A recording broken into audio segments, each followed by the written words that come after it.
what love does Jesus show? The measure of God's love for us is Jesus. If you want to see the full measure of God's love, watch Jesus. Let me just remind you of half a dozen instances in Jesus' life. Half a dozen other texts in the New Testament that speak of God's love or Jesus' love. You find him on occasion, for example, with a heart as big as all outdoors as he looks on a crowd that seems leaderless, religiously empty. He calls them sheep without a shepherd, and the text says he has compassion on them. You find him also playing with little children and setting up little children as a kind of model for what his own disciples should be. Little children don't come to somebody who's angry, but they're playing with Jesus and jumping all over him. And he says, let the little children come to me. Or there's this wonderful passage in Matthew 12.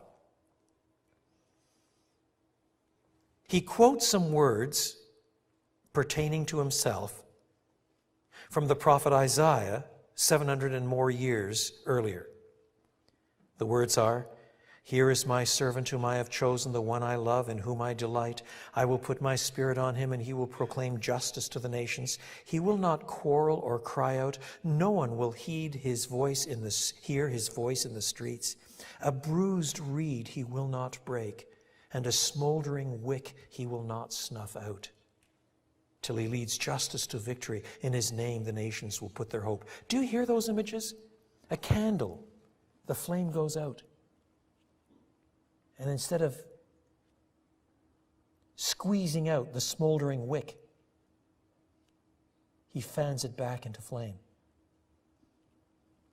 Or you have a reed by the side of a lake, a place where red-winged blackbirds flock.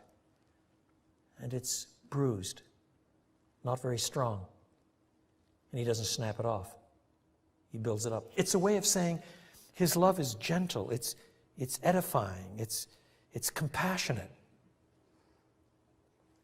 Even when he is denouncing people and generations and groups for their sins, sometimes in very strong language. We'll come back to that before we're finished this series. Very strong language. He can actually call some people, "You snakes in the grass, you generation of vipers. Don't you see what you're doing?"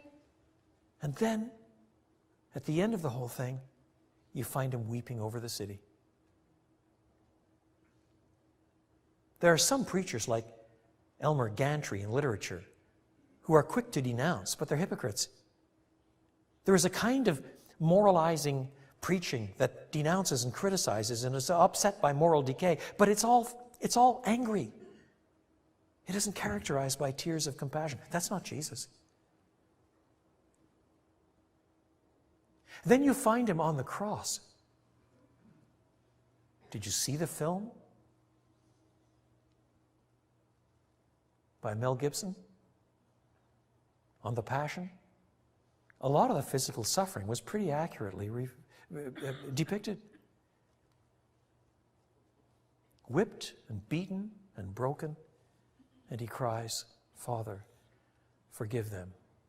They do not know what they're doing."